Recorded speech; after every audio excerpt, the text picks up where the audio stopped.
Bismillah. La saison froide sévissait depuis très longtemps.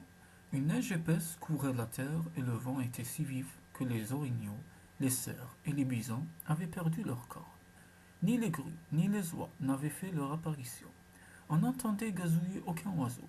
Lacs, rivières et fleuves étaient gelés et la glace recouvrait les grands arbres dépouillés de leurs feuilles. Bourgeon fou se lamentait. Assis au creux d'une vallée, il avait allumé un feu. Un lièvre vint à lui en clopinant. Chauffe-toi près du foyer, lui dit Bourgeon fou. Le froid finira bien un jour. N'en est-il pas toujours ainsi? La saison du gel durait depuis si longtemps que le petit lièvre n'en avait jamais connu d'autre. Bourgeon fou le regarda d'un air soucieux. Le moment est venu pour moi de mettre les choses en ordre. Fréquentes-tu d'autres animaux dans les parages? Oui, le loup, le renard, le coyote et plusieurs oiseaux. Alors va les voir et invite-les à tenir conseil. Pendant la nuit, le lièvre courut aux 4 points cardinaux, transmettant les invitations. Au matin, beaucoup d'animaux se ressemblèrent en cercle dans la vallée. Bourgeon fou leur dit: La saison froide a assez duré. Nous allons partir à la recherche de la belle saison. Il est probable que quelqu'un la retient prisonnière. Nous devons la ramener dans notre contrée afin que les beaux jours reviennent. Ils partirent tous ensemble et marchèrent durant 3 lunes. Enfin, ils arrivèrent à la limite des neiges. Là, ils avisèrent un tipi dans une belle prairie bien verte. Bourgeon fou dit à la grue: J'ai besoin de toi car tu voles silencieusement. Va te percher sur la tente que tu vois là-bas. Regarde par le trou à fumer et reviens me dire ce que tu auras vu. La grue s'envola et réapparut au bout d'un moment. J'ai vu un sac étrange, pendu à un piquet. De ce sac s'échappaient des chants d'oiseaux. C'est bien ce que je pensais, conclut Bourgeon fou. La belle saison y est enfermée. Puis il dit au renard: Toi, tu cours vite.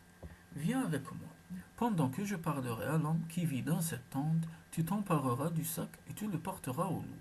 Le loup le transmettra au coyote, et ainsi de suite jusqu'à ce que le sac soit hors de vue. De cette façon, peut-être parviendrons-nous à ramener la belle saison chez nous. Bourgeon fou et le renard se dirigèrent donc vers le tipi. Mais il était gardé par une sorte de gros lézard à poils roux. Bourgeon fou lui jeta une poignée de résine dans la gueule et l'étrangla. Puis il pénétra sous la tente. Un homme y faisait bouillir des herbes. Il releva la tête. Qui es-tu? Je suis Bourgeon fou. Je me promenais dans la région et je suis entré par politesse. Et mon gardien t'a laissé faire? Il s'est étranglé en voulant trop crier. Que veux-tu? Tu dois venir de loin. Je viens des terres froides. Il fait beau ici. Je détiens la belle saison dans un sac. Pourquoi la gardes-tu pour toi seul? Si quelqu'un veut la prendre, il devra me combattre. Pendant qu'il parlait, le renard s'empara du sac. Mais l'homme le vit et s'abaissa pour l'attraper. Le renard fit un saut de côté et d'étala. L'homme courut derrière, le renard passa alors le sac au loup. Celui-ci courut en perdre haleine. Lorsque l'homme fut sur le point de le rattraper, le loup donna le sac au coyote, qui prit la fuite. Attends, dit Bourgeon fou à l'homme, tu vas te fatiguer. Laisse-moi rattraper ce voleur à ta place. Fume une pipe en m'attendant ici. Soulagé, le drôle suivit le conseil. Bourgeon fou disparut derrière une colline, se mouilla le visage dans l'eau de la rivière pour laisser croire qu'il transpirait et revint vers l'homme. As-tu récupéré mon sac? Non, le coyote galopait trop vite.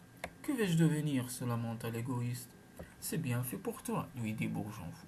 Jusqu'ici, tu n'as pensé qu'à toi et pas assez aux autres. Et Bourgeon fou partit en compagnie de ses amis. Un peu plus loin, il dit aux animaux: Nous allons voir si ce sac contient bien la belle saison. Il défit le lacet qui le fermait et l'entr'ouvrit. Aussitôt la neige se mit à fondre et les arbres fleurirent. C'est le bon sac, assura Bourgeon fou. Plus loin encore, la neige s'épaississait et la marche devint plus fatigante. Alors Bourgeon fou coupa une longue perche, attacha le sac à un bout et le tint devant lui. À mesure qu'il s'avançait, la neige fondait et la progression s'en trouvait facilitée. Derrière la petite troupe, les buissons se couvraient de fleurs et d'herbes, mais bientôt le loup se plaignit. Cette terre et ces cailloux mettent mes pattes à vif. Je préfère marcher dans la neige. Le coyote partagea ce point de vue et le renard aussi. Une fois parvenus dans leur pays, les animaux tinrent un nouveau conseil.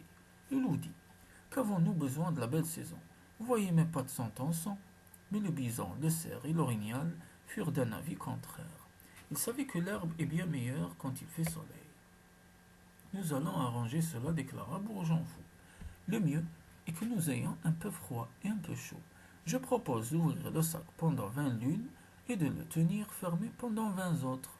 Je ne suis pas d'accord pour avoir froid pendant 20 lunes, dit la grue. Mais non plus, dit l'oie sauvage. Alors vous partirez vers le sud et reviendrez quand vous voudrez, dit Bourgeon-Fou. De cette façon, chacun aura satisfaction. Et comment saurons-nous que nous changeons de saison demanda le bison. Vous saurez que la saison froide tire à sa fin quand vous verrez la grue et l'oie revenir du sud. À ce moment, les animaux et les peuplages pourront perdre leur poil. Lorsque les oiseaux repartiront, chacun saura que l'eau va geler. Et moi, dit le vent du nord, quel sera mon rôle? Tu souffleras après le départ de l'oie et de la grue, durant la saison froide. Et moi, demanda le vent du sud, tu murmureras à la belle saison quand le vent du nord sera absent. Puis Bourgeon-Fou distribua de la graisse aux animaux. Tenez, vous mangerez cela lorsque vous voudrez avoir chaud, pendant la saison froide. Si par hasard le vent du nord soufflait un peu trop fort, maintenant, allez tous et que chacun vive comme il lui plaira. En ce qui me concerne, j'ai assez parlé. De ce jour, tous les animaux de la terre appelèrent Bourgeon-Fou par son vrai nom. Ils le nommèrent Kichikawano, car ils savaient qu'il était un bon génie.